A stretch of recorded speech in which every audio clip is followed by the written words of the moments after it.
October 1930, Manhattan's Upper East Side. Before dawn, a line of trucks rolls quietly onto East 70th Street. Their headlights sweep across a limestone facade, once called the finest private residence ever built in America. 40 rooms, French panels carved in Paris, a marble staircase that rose like a promise. The former townhouse of one of the most powerful families in the country. A house that once hosted presidents, foreign royalty, and a generation of heirs who assumed their fortune would last forever. Now the men inside aren't footmen or butlers, they're demolition crews. They begin at the roofline, prying copper flashing loose, tossing it into bins like scrap. Within hours, the sound of sledgehammers rings across the block. By noon, the great oak dining room, imported piece by piece from a European castle, is shattered across the pavement. No fire took it, no structural collapse. No scandal, it came down for a simpler reason. The family could no longer afford it. Property taxes had risen. Inheritance laws had changed. Servants were impossible to hire. And the world that once celebrated houses like this now viewed them as relics of arrogance. New Yorkers stopped on the sidewalks, watching the limestone palace fall. Some gasped, some cheered, most simply stared, unsure whether they were witnessing destruction or correction. This is the story of how America's great estate culture ended. Not in one moment, but in a slow and crushing collapse created by tax revolutions, labor movements, shifting moral values, and the unstoppable economics of a modern nation. To understand why these palaces vanished, we must return to the world that built them, and the forces that eventually tore them down. Dawn broke cold and pale over East 70th Street, the kind of New York morning where the sun felt hesitant, as if unsure it wanted to shine on what was about to happen. A row of trucks idled along the curb, their exhaust drifting into the autumn air. The men climbing out of them didn't wear white gloves or polished shoes. No tailcoats, no livery, no clipped accents announcing guests for a reception. These were demolition workers, thick gloves, canvas coats, steel-toed boots, standing before a house once described as the most beautiful private residence in America. The mansion rose like a forgotten monument, its limestone walls still catching the first morning light. 3 floors of carved French panels, arched windows, and a steep slate roof. Inside were rooms most people only read about, an oak-paneled library imported from Europe, a marble staircase that spiraled up 3 stories, and a ballroom built for nights of champagne, waltzes, and whispered alliances. In the 1890s, this house wasn't just a home. It was a statement, a declaration of power, a symbol that the American aristocracy had arrived. But by 1930, even symbols could no longer outrun the cost of reality. The foreman raised his arm and the crew began their work. They started at the roofline, hammering at the slate tiles, prying them loose, tossing them into wooden crates. The sharp crack of each tile echoed down the quiet street. What once cost a fortune and took artisans months to install was now treated like scrap stone. Neighbors peeked out of their windows. Some leaned on the railings of brownstone stoops, watching as if unsure whether to feel sadness or satisfaction. A few older New Yorkers shook their heads. They remembered the mansion in its prime, lanterns glowing behind tall windows, carriages arriving in long lines, the scent of roses drifting out on warm summer nights. They remembered the nights when its ballroom glowed like a private universe suspended above the city.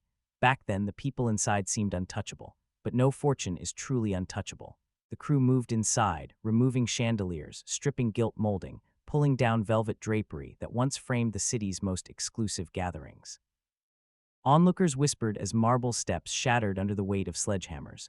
The great oak dining room, hand-carved in Europe, shipped piece by piece across the Atlantic, splintered across the floor like broken matchsticks. Every swing of the hammer felt like closing the door on a world that no longer existed. No fire destroyed this mansion. No storm ripped through it. It wasn't condemned for safety. It was condemned by time, and by the reality that the family who built it could no longer afford to keep it standing. Property taxes had risen beyond imagination. Inheritance laws carved away fortunes with each generation. Servants were no longer plentiful or affordable. The social rituals that once filled houses like this had faded into memory, replaced by a new America that valued practicality over display. What once represented triumph now looked like a burden. Throughout the morning, more people gathered. Office clerks on their way downtown, delivery boys pausing beside their bicycles, even a few tourists surprised to see a palace being dismantled block by block. Photograph after photograph captured the surreal image, half a facade still standing, ornate windows ripped open, rooms exposed to the October sky.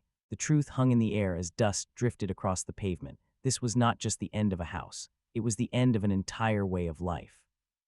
By evening, piles of stone and shattered wood filled the sidewalk. Clouds of powdered plaster coated the street like a thin layer of snow. The mansion that had once been a landmark of American ambition was a hollow shell. Tomorrow, the machines would move in to bring down the last standing walls. This was how the great estates of America fell, not with a single tragic moment, but with decisions made quietly, reluctantly, inevitably. The day the mansion came down was not an accident. It was a conclusion decades in the making, and to understand why this house, and so many others like it, could not survive, we must return to the world that built them. A world where wealth moved faster than laws, where ambition outpaced caution, and where families constructed palaces with the confidence of people who believed the future would always look like the present. It was a confidence that would not survive the century. The end of the great mansion on East 70th Street didn't begin with demolition crews or rising taxes.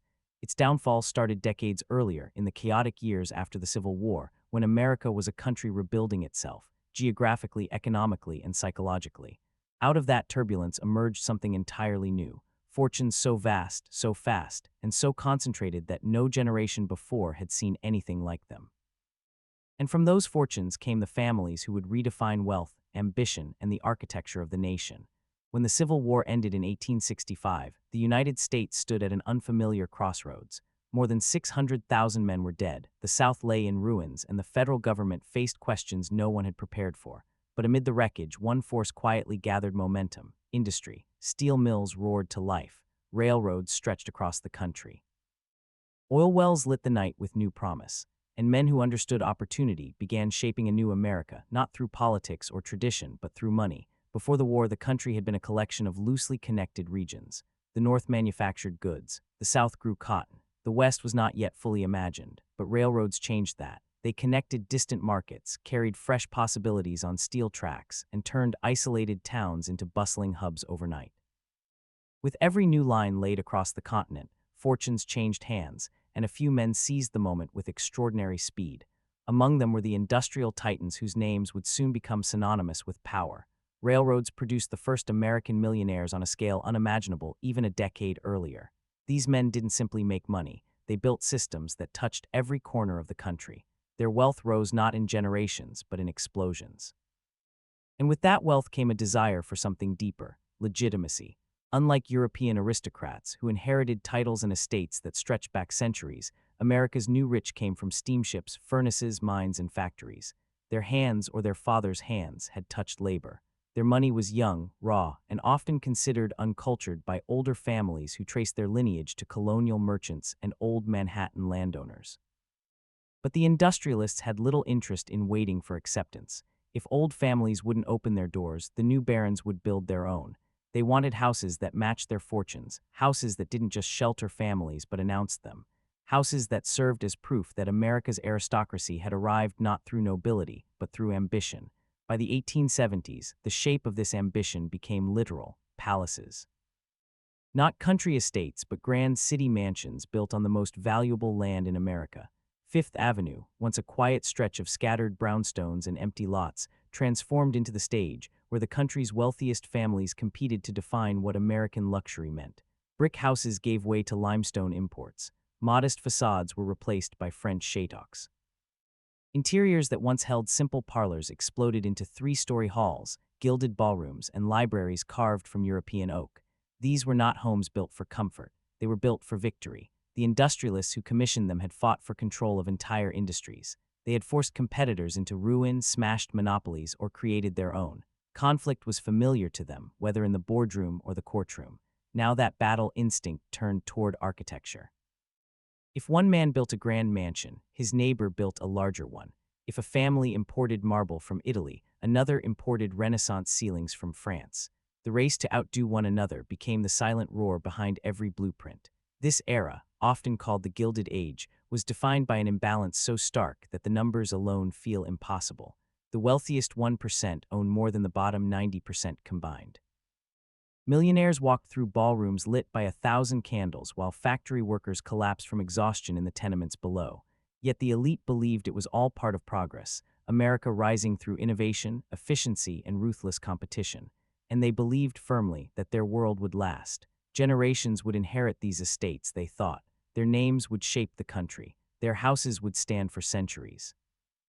They saw themselves not as the first link in a chain, but as founders of a dynasty that would stretch forward into a golden future.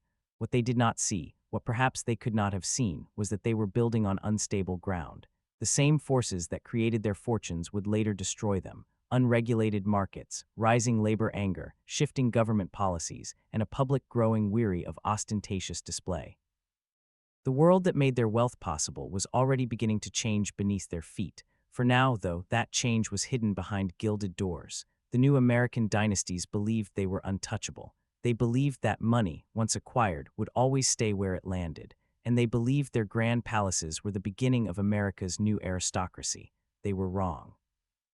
To understand how their world unraveled, we must first understand how tightly they tried to hold it together, and the woman who shaped their social battlefield more than anyone else. She ruled without a crown, issued decrees without lifting a pen, and shaped New York's elite with nothing more than a raised eyebrow. In an age defined by steel, oil, and railroads, the most powerful force in society was not an industrial titan. It was a woman whose weapon was reputation. Long before mansions became battlegrounds and fortune became theater, she built an invisible architecture atop the city, one made of rules, rituals, and judgments that could elevate a family or shut it out permanently. Her world was not measured in money but in lineage. In a time when railroad barons were becoming billionaires in modern terms, she believed something radical for her era: wealth alone did not make you somebody, and she was determined to decide who counted. Society in late 19th century New York was a delicate machine held together by unwritten laws and silent agreements. Money could buy a house on Fifth Avenue. It could buy rare art, imported marble, gold leaf ceilings, and a private opera box. But what it could not buy, at least not in the beginning, was status. And status was the currency Mrs. Astor controlled absolutely. She was born into old New York, where names mattered more than fortunes. Her ancestors arrived long before oil wells and railroad tracks reshaped the country. She had grown up among families who thought of themselves as America's true aristocracy: quiet, refined, inherited wealth, politely suspicious of anyone who had made their money too quickly. So when industrial fortunes erupted out of nowhere, her world felt threatened. The new rich had money, more money than anyone had ever seen, but no pedigree. And in her eyes, no amount of marble could disguise their lack of ancestry. So she created order. If the old rules were not strong enough, she would invent new ones. The idea was simple: society would have a boundary, a limit, a fixed number of people allowed inside. She called it implicitly the list, though society whispered another name: the 400. Her ballroom, she claimed, could fit exactly that many guests, and therefore there were exactly 400 people in New York worth knowing. The number became a dividing line: arbitrary, powerful, unquestioned.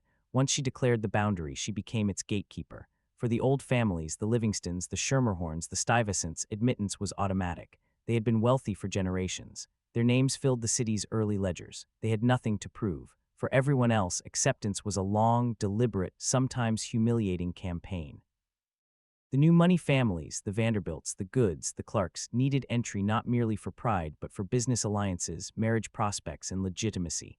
Anyone could buy a mansion, but only Mrs. Astor could tell the world whether the family living inside belonged among the American aristocracy. Her methods were subtle: a nod at the opera box, a calling card sent at the right hour, an invitation withheld. Nothing as crude as a public announcement, just careful signals interpreted by everyone watching. Her approval made fortunes respectable. Her disapproval kept multimillionaires outside looking in. Her seasons were legendary. From November to early spring, society pulsed to the rhythm she set: Mondays at the opera, Tuesdays for calling hours, Wednesdays for receptions, balls and dinners filling the weeks in between. Everything scheduled with military precision, everything judged by silent observers. The opera was her throne room. Her permanent box, first-tier center, offered a perfect vantage point. From that position, she scanned the audience, noting who appeared, who sat beside whom, who looked too eager, who seemed too absent. Attendance was not about music. It was a public performance of hierarchy. Being seen in that room meant you existed. Not being seen meant you did not. Calling cards became coded messages. A folded corner meant a personal visit. 2 cards left together meant a married couple had called. Cards left on the wrong day were an insult. Cards not returned were a quiet dismissal. To outsiders it seemed trivial, but to those living inside society's narrow circle, these were the rules that maintained order. Marriage was a strategic arrangement. Families calculated alliances like diplomats negotiating treaties. A daughter's debut was orchestrated with the precision of a royal presentation. The right partners, the right gowns, the right guest lists, every detail mattered because a misstep could ruin a family's position instantly. For all her elegance, Mrs. Astor wielded fear as effectively as charm. A woman excluded from one of her balls might never find a place in society again. A man denied club membership faced professional isolation. Even the wealthiest barons knew her influence was dangerous to ignore. Her power lay not in money, but in the collective desire of everyone else to belong. And yet her empire was more fragile than it appeared. It depended entirely on the willingness of the new rich to play by her rules. Many of the first-generation industrialists didn't care for her assessments. They had built railroads, crushed competition, and controlled markets. They were not accustomed to asking permission for anything. But their children cared, their wives cared. Their businesses often needed the connections her circle provided, so they obeyed her rituals, learned her system, and remodeled their lives to fit within her boundaries. The great palaces of Fifth Avenue were built as much for her approval as for the families that lived inside. Every ballroom grew larger, every ceiling higher, every imported chandelier brighter. These houses weren't shelters, they were arguments. Arguments that said, "We belong, we deserve to be counted." Mrs. Astor's power reached its peak at the turn of the century. She managed the New York season with an iron subtlety, ensuring propriety, exclusivity, and tradition. But she could not stop the tide rising beneath her feet, the growing wealth of newcomers, the changing tastes of a new generation, the shifting values of a country transforming faster than society could contain. For now, though, she remained the invisible architect of an upper world built not of stone, but of rules. A world that believed itself untouchable, a world that thought its hierarchy would last forever, and that world would soon begin expressing itself in the only language it trusted, architecture. The stage for America's aristocracy was about to grow taller, broader, and infinitely more extravagant. The quiet brownstones of Lower Fifth Avenue would give way to the most ambitious mansions the country would ever see. Fifth Avenue did not begin as the boulevard of power we imagine today. In the early 1800s, it was little more than a quiet stretch of modest townhouses, dusty roads, and open land overlooking a growing but still uncertain city. Carriages moved slowly along its uneven surface. Children played on stoops. Laundry hung from backyard lines. It was comfortable, respectable, but entirely unremarkable. No one would have looked at the avenue and predicted it would become the battleground where America's richest families would fight for social dominance, brick by brick and chandelier by chandelier. That transformation began the moment New York's wealthiest families decided that their houses needed to say something, not about comfort or domestic life, but about scale, taste, power, and permanence. The industrial age had produced fortunes larger than anything the country had ever seen. Now those fortunes demanded monuments, and so the architectural arms race began. The shift started quietly, a townhouse here, a stone facade there. But by the 1870s, it accelerated with the confidence of a class eager to define itself. Brownstones were replaced with limestone. Modest cornices grew into elaborate mansard roofs. Entire blocks were torn down to make room for larger, more theatrical residences. Architects who once designed respectable homes suddenly found themselves sketching French Renaissance chateaux and Italian palazzos for clients who wanted nothing less than European grandeur transported onto American soil. It was more than fashion. It was strategy. Old families built to assert heritage. New families built to assert legitimacy. And both sides understood that architecture had become the clearest language of power. Wealth could not be worn all day or displayed in a bank ledger, but a mansion announced itself every hour to every passerby. Within a generation, Fifth Avenue became a corridor of palaces. Some families preferred the cool sophistication of Beaux Arts style, drawing inspiration from Paris. Others gravitated toward the heavy stone of Gothic revival or the clean symmetry of classical forms. But the goal remained the same, to outshine their rivals in size, materials, and imported flourishes. No detail was too small, no expense too unreasonable. Marble came from Italy, ironwork from France, rare woods from South America. Entire teams of European artisans were shipped to New York for months at a time, commissioned to carve ceilings, install mosaics, and sculpt facades that belonged more to the Loire Valley than the streets of Manhattan. These were not merely homes, they were deliberate statements of global ambition. Inside, the rooms were vast and theatrical. Entry halls soared upward, as if designed for royalty rather than businessmen. Ballrooms stretched deep into the structure, designed for hundreds of guests, orchestras, and nights of social warfare disguised as entertainment. Libraries held gilded shelves and imported tapestries. Dining rooms displayed silver so heavy it required its own staff just to polish it. Even the layout revealed hierarchy. The servants' quarters were placed with military efficiency, hidden staircases, narrow corridors, service lifts, and kitchens large enough to feed an army. Below-stairs operations resembled those of a hotel or ocean liner. Bells, signals, and timed routines ensured that the house ran like a machine, seamless and nearly invisible. Above the stairs, the owners glided through worlds designed to showcase an illusion that their prosperity was effortless, inherited, and refined rather than brand new, volatile, and earned in the violent marketplace of American industry. Outside, carriages lined the curbs during grand receptions, two-wheelers and four-wheelers arriving in steady procession. Coachmen in livery waited beside glossy horses. Gas lamps flickered across the stone facades, illuminating windows 3 stories high. Fifth Avenue transformed at night into something closer to a European court than a street in the New World, and the avenue kept expanding northward, upward, and outward. One mansion led to another, then to an entire neighborhood of architectural excess. Speculators predicted that this would become the permanent home of America's aristocracy, a district so exclusive that nothing could ever dislodge it. But in their confidence, the families forgot one essential truth: permanence is a myth.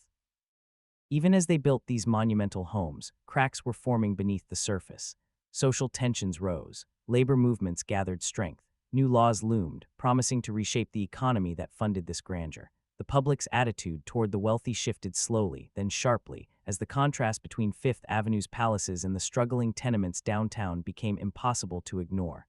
For now, though, the avenue glittered like a promise. Every stone whispered ambition. Every carved window declared status, and every new mansion raised the stakes for the next family eager to outshine the rest. This was the stage on which America's elite performed, a world of extravagance unprecedented in the nation's history. But even these extraordinary palaces were merely backdrops for something even more dramatic: the nights when New York's wealthiest families gathered to compete not with their fortunes, but with their presence. To see how powerful and how fragile their society truly was, we must step inside a Gilded Age ballroom. Night fell differently on Fifth Avenue during the height of the Gilded Age. It did not descend quietly or gently. It arrived on a tide of lantern glow, carriage wheels, polished brass, and the unmistakable electricity of expectation.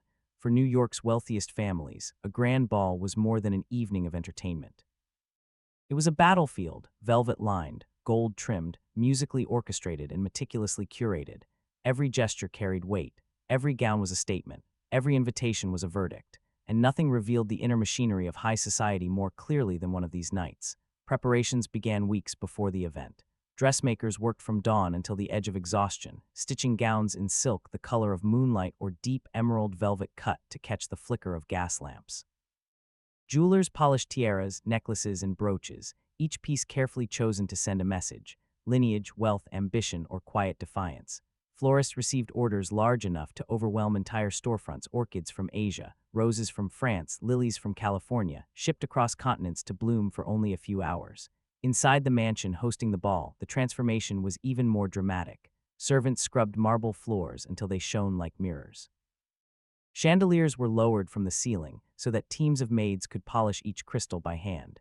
Musicians rehearsed the evening's repertoire as the house filled with the faint hum of violins warming up. Chefs planned suppers that would not be served until near midnight: multi-course meals involving oysters, terrines, cold game pies, pastries molded in the shapes of flowers, and champagne chilled in massive silver tubs. By late afternoon, the scent of beeswax and fresh flowers clung to every room. Footmen lined the entrance hall. The master and mistress of the house waited at the base of the grand staircase, ready to greet guests as they stepped from their carriages. Outside, the line of carriages stretched down the avenue. Horses stamped their hooves against the cold pavement. Coachmen adjusted the silver buckles on their livery. The sound of arrivals echoed up and down the street, doors opening, names announced, gowns rustling across the marble threshold. Inside, the spectacle intensified. The ballroom was always the centerpiece, a space designed explicitly to impress, to overwhelm, to remind every guest of their host's status. Ceilings soared high above, frescoed or gilded or carved with intricate patterns that seemed almost European in their precision. Crystal chandeliers cast a warm glow over the polished floors. Columns of marble guided guests toward the center of the room, where the orchestra played beneath a sculpted arch. But it wasn't the architecture that gave a ball its power. It was the unspoken rules. A debutante's first entrance into the ballroom mattered more than her family's fortune. Her posture, her ability to glide through the crowd, her command of conversation, all silently judged as potential indications of her suitability for future alliances. Young men were measured not by looks but by lineage, prospects, and connections. A dance was not merely a dance. It was a negotiation disguised as elegance. Every guest understood the choreography of social maneuvering. Women gathered near the edges of the room, exchanging smiles that were never quite as innocent as they appeared. Men clustered in small formal groups, discussing railroads, stocks, and mergers beneath the cover of polite conversation. Mothers watched the room like generals, eyes scanning for opportunities. Fathers calculated alliances with the same instinct they used in the boardroom. Politeness was weaponized. Compliments were strategic. Even laughter was evaluated for appropriateness. When the orchestra shifted into a waltz, couples took the floor with practiced grace. Silk skirts swept in wide arcs, gloves brushed lightly. Every movement was measured, every step part of an ancient ritual that wealth alone could not teach. It was said that one waltz could elevate a family or destroy a reputation. Then came the midnight supper. Servants opened tall double doors to reveal long tables set with silver, so polished it reflected the candlelight like fire. Platters of cold meats, pastries, fruit, and elaborate desserts covered the table in layers. Dishes arrived in formal sequence, an attempt to mirror European refinement. Guests floated between bites of caviar and quiet gossip, their conversations growing looser as champagne dissolved the stiffness of earlier hours. Yet beneath the surface glitter, everyone felt the same pressure, to maintain an image of perfection. Social success at a ball meant more than an enjoyable night. It meant business connections, marriage prospects, alliances between families, and acceptance within a world that prized exclusivity above all else. A single misstep, a snubbed invitation, an overly flashy gown, a poorly timed joke could damage an entire family's reputation. That was the true purpose of these events. They were not celebrations, they were examinations. The families hosting them understood this. They poured fortunes into a single evening, sometimes spending more in one night than a factory worker earned in a lifetime. But to them, the cost was justified. A successful ball solidified their standing, reminded rivals of their influence, and ensured that their name remained prominent in the narrow, unforgiving hierarchy of high society. For a few hours, under chandeliers and swirling gowns, the world felt stable and glittering and impossibly grand. Yet even in these moments of theatrical perfection, cracks were forming. The rituals of the ballroom masked deeper tensions, growing resentment from the middle class, shifting public values, and a younger generation beginning to question why these traditions existed at all. But for now, the music played on, the chandeliers glowed, and the elite of Fifth Avenue danced beneath ceilings built to declare their place in history. What they did not realize was that the greatest threat to their world was not scandal, nor rivalry, nor social misstep. It was the very people who made these grand nights possible. The servants whose invisible labor upheld everything they believed was permanent. They moved through the house like ghosts, silent, efficient, unseen. While the owners of Fifth Avenue's palaces dazzled society with balls and receptions, an entire hidden world worked beneath the marble floors, keeping every chandelier lit, every table set, every curtain drawn precisely at the right hour. Without this world, the great mansions would have collapsed in a single night.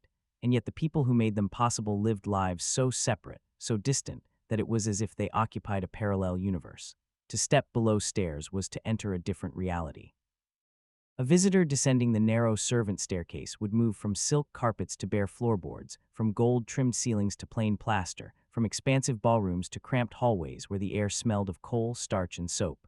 The laughter and music above vanished, replaced by the clatter of pots, the rush of running water, and the constant ticking of clocks that regulated every task.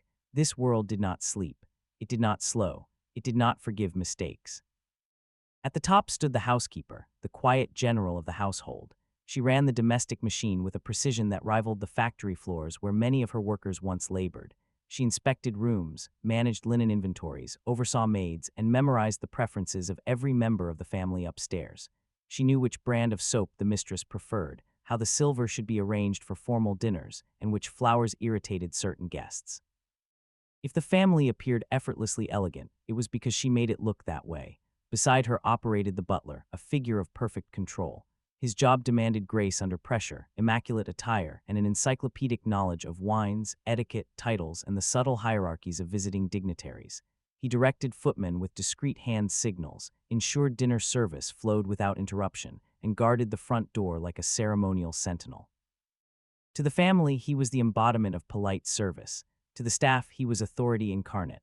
Below them were the armies that kept the house functioning.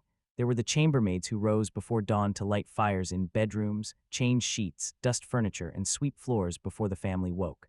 They worked quickly, quietly, without leaving a trace of their presence. A shoe left in the wrong place or a mirror smudged could result in reprimand.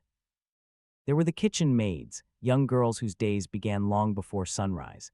They scrubbed vegetables, plucked poultry, polished pans, and carried heavy trays up steep service stairs that seemed endless. Above them worked the cook, whose culinary talent determined whether a dinner earned admiration or disappointment. Her reputation mattered almost as much as the family's. Guests would whisper about her sauces and her pastries with the same seriousness they used when discussing opera performances. Footmen dressed in livery were the visible edge of the invisible world. They served guests, delivered messages, stood at attention during dinners, and drove carriages. But behind the scenes, they ran errands across the city, polished furniture until it gleamed, and lifted heavy trunks that arrived from steamships filled with gowns, jewels, and imported luxuries. And in the sweltering, windowless basement were the furnace men and laundresses, the most physically punished workers of all. They fed coal into massive boilers for hours at a time, ensuring hot water and even heating throughout the mansion. Nearby, laundresses bent over steaming tubs, scrubbing delicate fabrics by hand. The heat was unbearable, the work endless, and yet these tasks were non-negotiable. In a world obsessed with appearance, nothing was more crucial than spotless linen and perfectly pressed gowns. The work was exhausting, but it was the hours that broke most servants. 14-hour days were common, 16-hour days not unusual. One day off a month, if permitted. Meals were brief and eaten standing up. Personal lives, hobbies, or even long sleep were luxuries they could not afford. Many slept in cramped attic rooms so small a grown man could barely stretch his legs. Privacy was nearly non-existent. Yet for thousands of immigrants, these positions represented opportunity. Wages were stable, food was reliable, and the servants of great houses often sent money home to families living in poverty. Some servants formed quiet friendships, forged in exhaustion and shared duty. Others endured the job only because they had few alternatives. The families upstairs rarely understood the scale of labor happening beneath their feet. A perfectly prepared breakfast required hours of coordination. A smoothly run ball demanded nearly a week of nonstop work. Even the simple act of ringing for tea activated a chain reaction. Boiling water, polishing trays, arranging cups, preparing pastries, and delivering everything at precisely the right temperature. But it was not the work alone that sustained the great mansions. It was the availability of workers willing to do it. That availability would not last. The early rumblings began in the 1890s. Factories expanded. Retail shops multiplied. New clerical jobs opened for women. Wages outside domestic service slowly rose. Young people realized they no longer needed to sacrifice their freedom to work in a private home. Why endure rigid rules, long hours, and perpetual surveillance when factory work, though grueling, allowed evenings off and weekends free? Servant shortages spread through the city like a quiet epidemic. Families began to struggle to replace aging staff. Some reduced their household size. Others attempted to impose stricter rules to retain control, but the strategy backfired. Fewer workers applied. By the early 1900s, the shortage was undeniable. Newspapers published articles titled "The Servant Problem," warning wealthy families that the labor system they relied on was collapsing. A generation earlier, a mansion could hire a staff of 20 within a week. Now, families competed for a shrinking pool of workers. Salaries rose, expectations soared. And still, there were not enough hands to manage the monstrous houses built for another era. The architecture that had once symbolized triumph now revealed its greatest flaw. It was designed for a world of abundant, invisible, low-paid labor. Without that labor, the grand homes became unmanageable. Heating them was expensive. Cleaning them was impossible. Hosting events became logistical nightmares. And without servants, the wealthy lost the illusion of effortlessness that defined their power. What began as a whisper below stairs would soon echo through every marble corridor of the great estates. The invisible army was shrinking, and with it, the certainty that these palaces would stand forever. And the wealthy, sensing that their world was changing, turned desperately toward a new obsession: art, culture, and European legitimacy. They would spend fortunes trying to preserve status. They had no idea how quickly the ground beneath them was shifting. For the wealthy families of Fifth Avenue, money alone was never enough.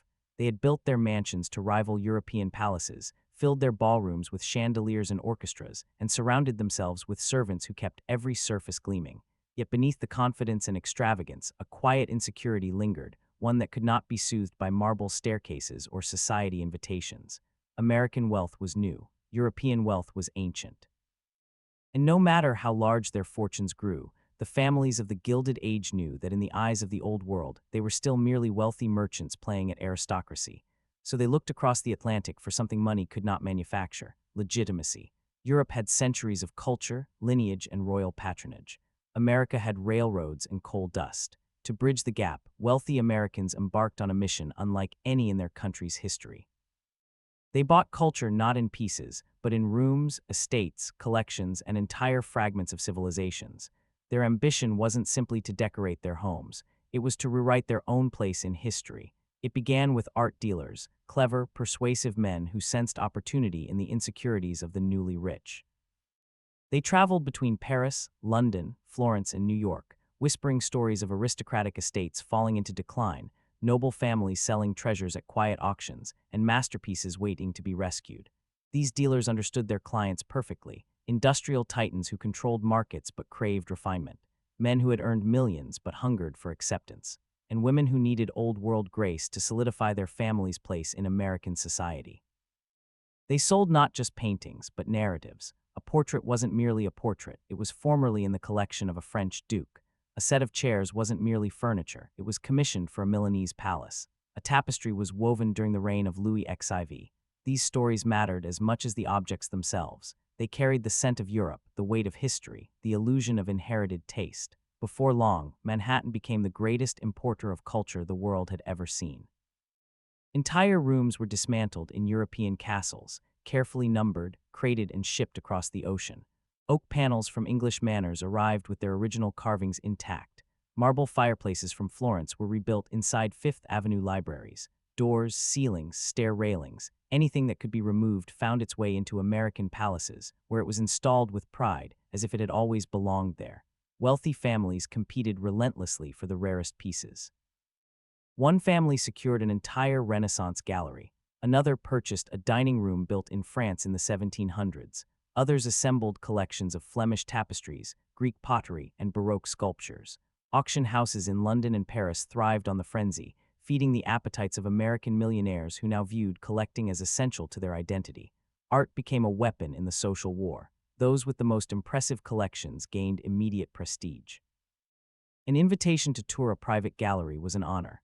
A dinner served beneath a ceiling painted by an Italian master implied sophistication money alone could not buy. Every acquisition became proof of taste, breeding, and cultural authority. To the outside world, it looked like refinement. To the collectors themselves, it felt like validation. But beneath the surface, another truth quietly shaped the frenzy. The more art they acquired, the more aware they became of how fragile their fortunes actually were. Some collectors bought because they feared being left behind. Others purchased to distract from scandals or financial instability. Many bought simply because their rivals did. It was less about culture and more about survival, maintaining position in a society where status could vanish as quickly as it appeared. The greatest irony was that their feverish collecting would later build the very institutions that defined American culture.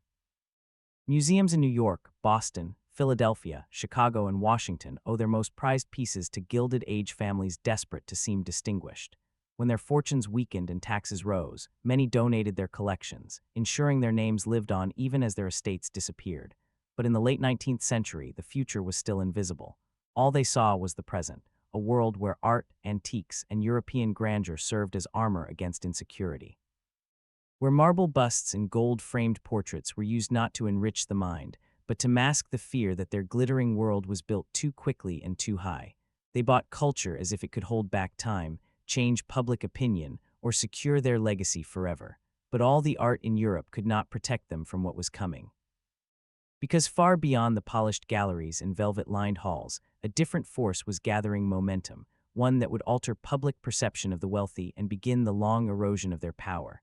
That force would come from the newspapers, from the ink-stained fingers of reporters willing to ask dangerous questions, and from a rising middle class ready to believe them. They believed they controlled the story. For decades, the industrial titans of America had shaped public opinion through their wealth, their charities, their grand building projects, and the newspapers they quietly funded. They built libraries with their names carved into the stone, endowed universities, paid for hospitals, churches, and public squares. They assumed that generosity bought goodwill, that the public would overlook how their fortunes were made because the results were so impressive. They were wrong. At the dawn of the 20th century, a new force emerged, one they could neither bribe nor intimidate, a force that operated with ink, investigation, and relentless curiosity, a force that existed not in drawing rooms or private clubs, but in printing presses, cramped offices, and the restless minds of writers who were tired of polite lies. The muckrakers had arrived, and nothing would be the same again. They wrote with precision, but aimed like snipers. Their articles exposed the machinery behind America's wealth, the corruption, the monopolies, the exploitation that had been hidden behind society balls and philanthropic gestures. Their work did not target wealth itself. It targeted the means by which wealth was accumulated and the systems that protected the men at the top. Ida Tarbell struck first with a weapon the industrialists never expected: facts. For years she dug into the operations of Standard Oil, John D. Rockefeller's empire, the largest, richest, and most powerful corporation in American history. She interviewed former employees, obtained internal documents, studied secret deals with railroad companies, and followed money flows with the precision of an accountant. Her reporting revealed a truth that the public had long suspected but lacked evidence to prove. Rockefeller did not build his empire through innovation. He built it through coercion, intimidation, and tactics so ruthless they seemed almost unbelievable. Her articles read like courtroom testimony. They documented every bribe, every secret rate agreement, every predatory scheme designed to crush competitors, and when the series reached the public, it exploded. Suddenly, Rockefeller, who had once been admired for his unmatched success, was seen as something else entirely, a robber baron who had grown rich by strangling small businesses and manipulating an entire industry. Her work cracked the myth of benevolent wealth. Rockefeller's reputation never recovered. Then came Upton Sinclair, who aimed at America's conscience and accidentally hit its stomach. His investigation into the Chicago stockyards revealed horrors that defied belief: spoiled meat mixed with chemicals, workers injured by machinery, rats falling into grinding vats. Sinclair wanted to expose worker abuse. Instead, readers were horrified by what they were unknowingly eating. Public outrage forced the government to pass sweeping food safety laws. David Graham Phillips went after the U.S. Senate, revealing that many senators were essentially owned by wealthy businessmen. Lincoln Steffens exposed corruption in city governments, showing how political machines served wealthy interests and ignored ordinary citizens. Ray Stannard Baker revealed the human toll of industrialization, strikes, child labor, racial violence, and the brutal reality behind company propaganda. Each article brought new anger, new awareness, and new demands for reform. The muckrakers did not invent inequality. They simply illuminated it so brightly that no gilded ballroom could hide its contrast. For the wealthy, the impact was devastating. Their philanthropic efforts no longer looked noble. They looked like attempts to buy redemption. Their mansions no longer appeared as symbols of refinement. They appeared as monuments to greed. Newspapers once filled with society gossip now dedicated pages to labor abuses, monopolies, and political bribery. Public admiration turned into public suspicion. The wealthy responded with panic. They hired public relations advisors, men like Ivy Leigh, one of the first to practice what we now call spin. He urged them to appear human, relatable, humble. He advised Rockefeller to hand out dimes to children in public, to sit for friendly photographs, to release statements emphasizing his religious devotion and charitable work. It helped somewhat, but no image makeover could erase Tarbell's evidence or Sinclair's shocking revelations. The damage was permanent. For the first time in American history, wealth was not universally celebrated. It was questioned, criticized, scrutinized. The muckrakers also shifted the beliefs of an entire generation. Young readers discovered that the system was not neutral, that it was built and maintained by powerful men who acted without oversight. Activists found ammunition. Politicians gained courage. Reformers gained public support. And together, they pushed through laws that fundamentally altered American capitalism. The Pure Food and Drug Act, the Meat Inspection Act, the Clayton Antitrust Act, the creation of the Federal Trade Commission. These regulations did not destroy wealth, but they did destroy the illusion that wealth deserved automatic respect. They introduced the idea that the government had a role in restraining corporate power, and they showed Americans that the wealthy were not untouchable. The Fifth Avenue families felt the shift long before the public fully realized it. Invitations to their grand balls no longer impressed people the way they once had. Photographs of their mansions now sparked resentment instead of awe. Their names in the newspapers brought scrutiny, not admiration. The social world they had built depended on external admiration. Without it, everything began to wobble. The muckrakers didn't bring down the Gilded Age by themselves, but they punctured the aura that protected it. Their articles turned public sentiment into a tidal wave of reform that swept across the nation, weakening the foundations of a system that had once seemed unshakable. And for the families of Fifth Avenue, it was the beginning of a painful truth. Reputation could disappear as quickly as fortunes were made. The workers had waited long enough.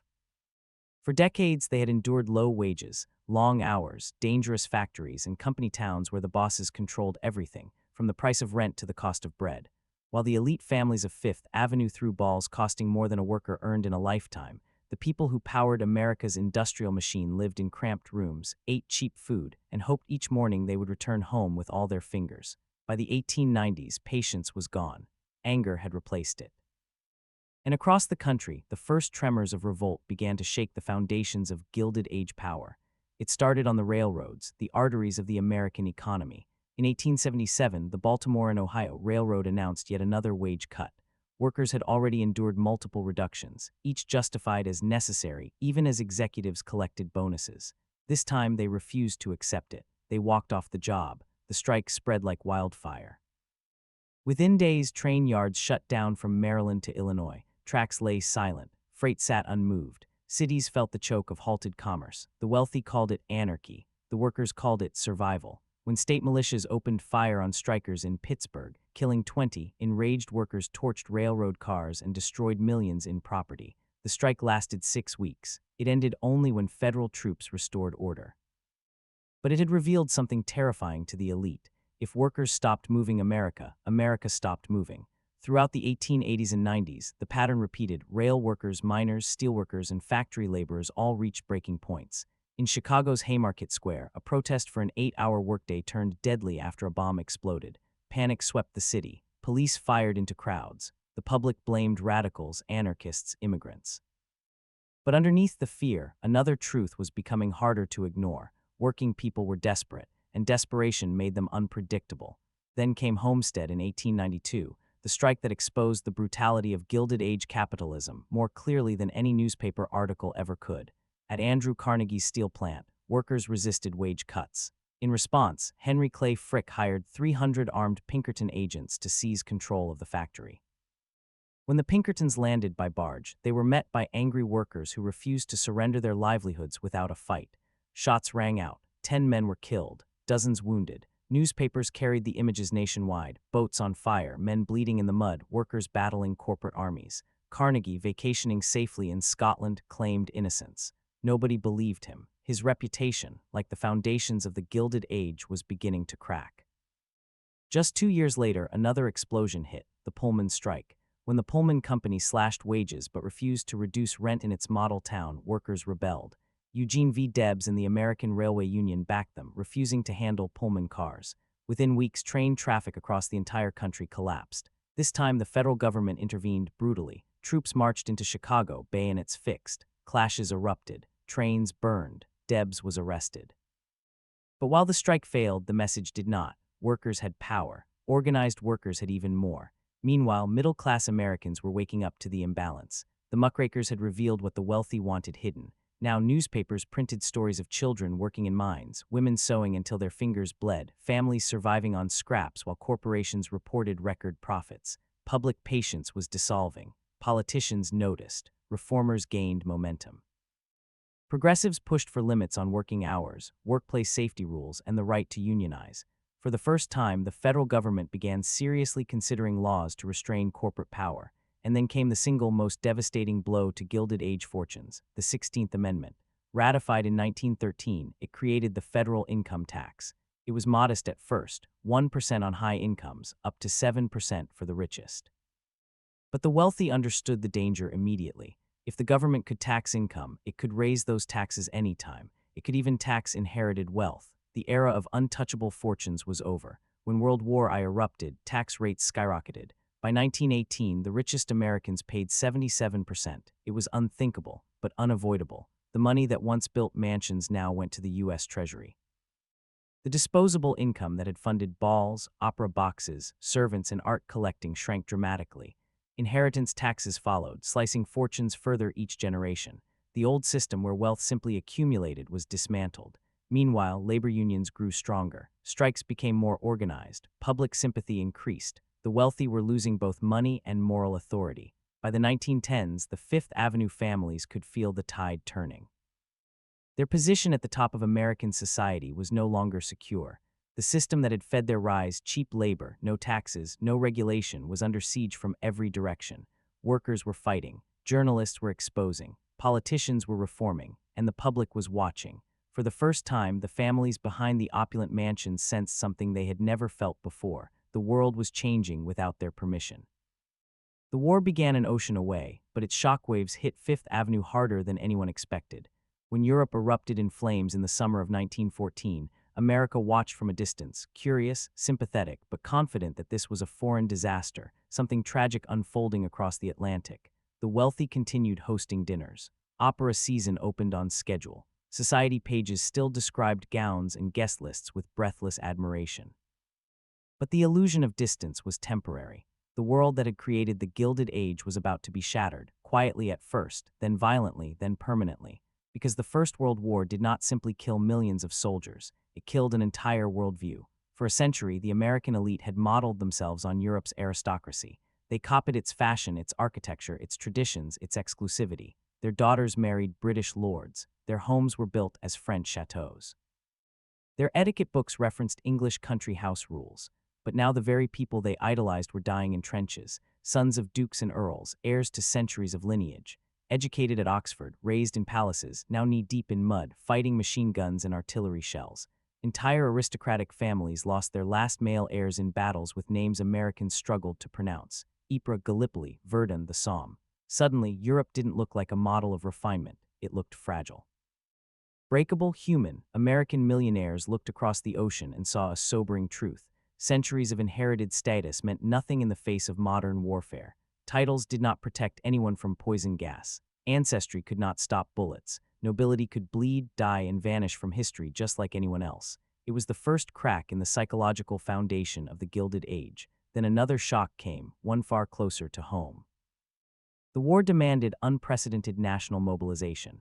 Countries drafted soldiers, rationed goods, controlled prices, seized industries, and issued wartime taxes that surpassed anything the world had ever seen. Governments suddenly managed railroads, steel plants, shipping lines, and farms. Economies became instruments of national survival. And it worked. Factories that once made household goods converted to produce shells and rifles. Labor shortages forced companies to raise wages. Women entered workplaces in massive numbers, proving they could do the jobs society once said they couldn't. Food was rationed. Luxury spending became socially unacceptable. Hoarding became unpatriotic. The wealthy were forced by law, by pressure, by necessity to live differently. Even in neutral America, values shifted. When the U.S. finally joined the war in 1917, the changes accelerated at full speed. Income tax rates skyrocketed to fund the military. The government took control of railroads. War industries standardized wages. Women stepped into roles previously reserved for men. Millions of soldiers, poor and working class, returned home demanding fair treatment. Nothing about this resembled the world the Fifth Avenue elite had built their fortunes in. If governments could manage entire economies during war, then government intervention was no longer unthinkable. If working people could demand rights because their labor was essential to national survival, then inequality could no longer be dismissed as the natural order. If women could run factories, then the old social hierarchy was suddenly negotiable. For the wealthy, it felt like the ground was shifting beneath their feet. Their mansions grew quieter. Servants left for factory jobs or military service. Imported goods became rare. Parties felt inappropriate, even grotesque. Displaying wealth was no longer a mark of refinement. It became a political liability. Rich families who once prided themselves on glittering soirees now faced public scorn if they hosted one. Newspapers openly criticized extravagance while soldiers died overseas. Even the wealthy themselves felt uncomfortable. Who could enjoy a feast when young men were rationing food on the front lines? Prestige evaporated. Costumes were packed away. Opera boxes sat empty. Ballrooms went dark. And just as the war strained the old social order, another disaster struck at the heart of the Gilded Age dream, the Russian Revolution. In 1917, an empire collapsed overnight.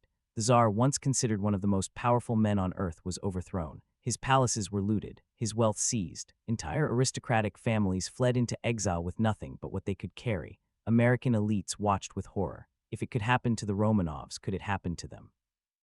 For the first time, the wealthy became genuinely afraid. They hired private security. They restricted access to their homes. Some even moved money quietly overseas. The Gilded Age confidence, the belief that status was permanent, was evaporating. When the war finally ended in 1918, the world the wealthy had known was gone. The country to which they returned was not the one they had dominated. Women were demanding the vote. Workers were unionizing. Taxes were high and rising.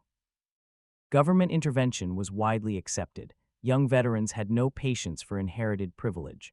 Public opinion celebrated sacrifice, not excess. The values of the nation had transformed. Efficiency replaced extravagance. Modernism replaced historical imitation.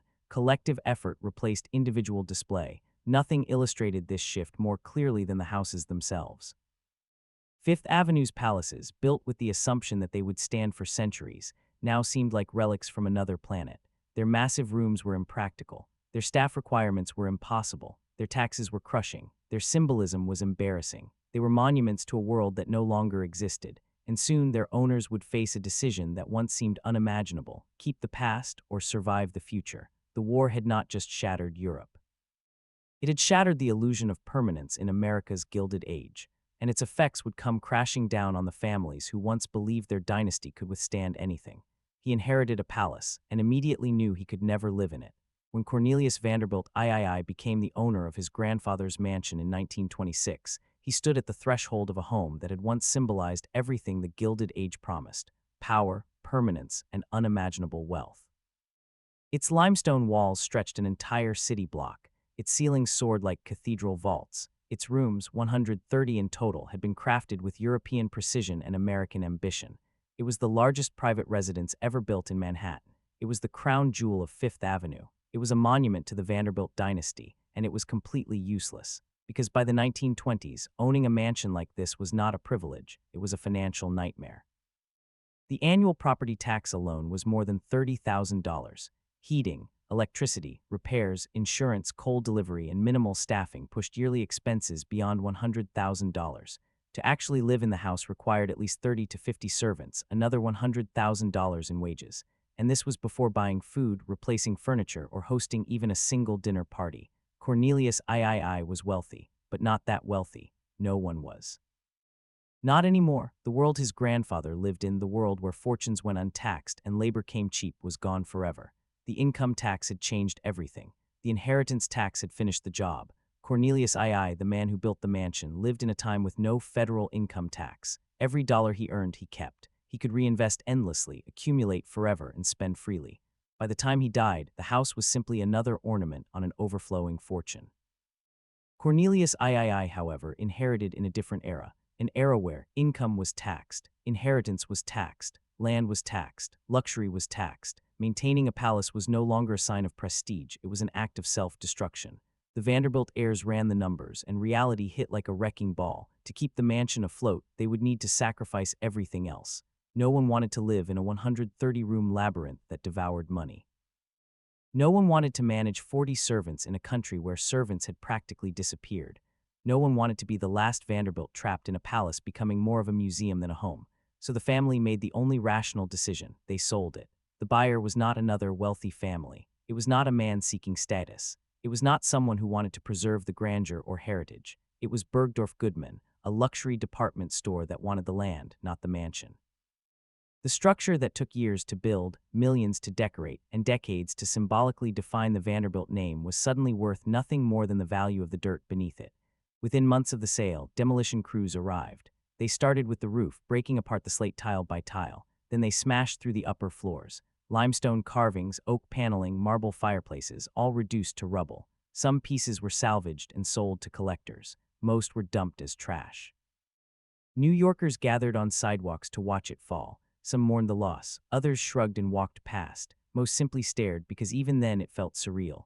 The mansion symbolized a world that had once seemed eternal. Now it was collapsing in slow motion, and it wasn't alone. Up and down Fifth Avenue, the same story repeated. The Astor Mansion gone, the Clark Palace gone, the Havemeyer residence gone, the Carnegie houses sold, shuttered, or demolished.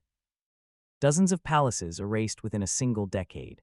Families that once competed to build the largest mansions now competed to escape them.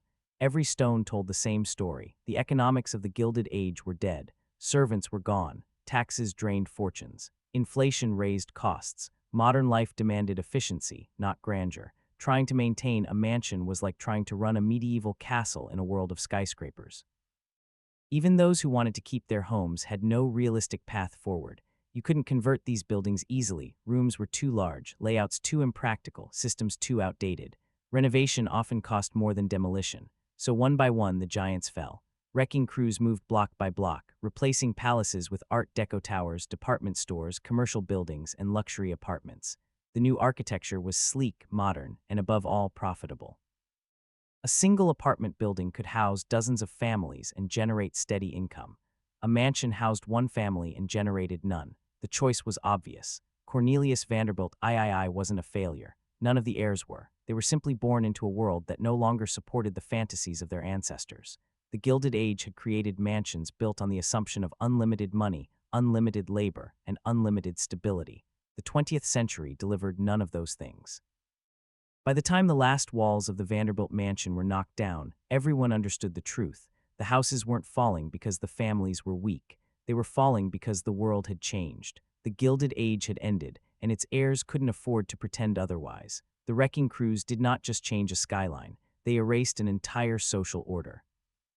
By the late 1920s, the transformation of Fifth Avenue was happening so quickly that longtime New Yorkers struggled to recognize the street they'd once called Millionaire's Row.